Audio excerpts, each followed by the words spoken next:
வணக்கம். போன வீடியோவில் ஹெச்எம்பிவி வைரஸ் பற்றி ஒரு அவேர்னஸ் வீடியோ போட்டிருந்தோம். அதோட சிம்டம்ஸ் என்ன, அதோட ப்ரிவென்டிவ் மெஷர்ஸ் என்னென்னலாம் போட்டிருந்தோம். அதை பார்த்து சில பேர் பயமாக இருக்கு சார் அந்த மாதிரிலாம் சொல்லியிருந்தீங்க. ஸோ இதில் பயப்படுறதுக்கான அவசியம் இல்லை. நான் போன வீடியோவுமே அது ஒரு அவேர்னஸ் வீடியோ தான். இந்த மாதிரி ஒன்று ஸ்ப்ரெட் ஆகிட்டு இருக்கு. ஆக்சுவலி எல்லா வைரல் இன்ஃபெக்ஷன் மாதிரி தான் இதுவுமே, சிம்டம்ஸுமே காமன் கோல்டு மாதிரி தான் இருக்கும். ஸோ இது உங்களுக்கு வந்துச்சுன்னா கூட நீங்கள் பயப்பட வேண்டிய அவசியம் ஒன்றுமே கிடையாது. நார்மலாக உங்கள் டாக்டரை போய் பார்த்தீங்கன்னா அதுக்கான பேசிக் மெடிசன்ஸ், ஜென்ரல் மெடிசன்ஸ் கொடுப்பாங்க. அதிலே இது கம்ப்ளீட்டாக சரியாயிடும். லைட்டாக சளி, இருமல் அந்த மாதிரி ஏதாவது லைட்டாக சிம்டம்ஸ் ஆரம்பிக்க அப்படின்னா வீட்லேயே நீங்கள் ஹோம் மெடிசன்ஸ் ட்ரை பண்ணி பாருங்கள். 2-3 டேஸ்லையும் செட்டில் ஆகலை, ஃபீவர் இருந்துகிட்டே இருக்கா, சளி இருமல் ஏதாவது இருந்துகிட்டே இருக்குது அப்படின்னா உடனே உங்கள் டாக்டரை போய் பாருங்கள்.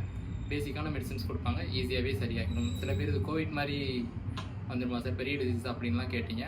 அதுக்கெல்லாம் எந்த வாய்ப்புகளுமே கிடையாது. ஏன்னா இது ஆல்ரெடி இருக்கிற ஒரு வைரஸ் தான், புதுசாலாம் ஒன்றும் வரலை. ஆல்ரெடி இருந்துகிட்டு இருக்க தான். இப்போ சம்திங் நம்ம வாய்வழி பேச்சால் ஸ்ப்ரெட் ஆகிட்டு இருக்கு, வேறு ஒன்றும் கிடையாது. இதுக்கு 100% யாரும் பயப்பட வேண்டிய அவசியமே கிடையாது. நம்ம நார்மல் மெடிசன்ஸ்லேயே இதை ஈஸியாக சரி பண்ணிடலாம்.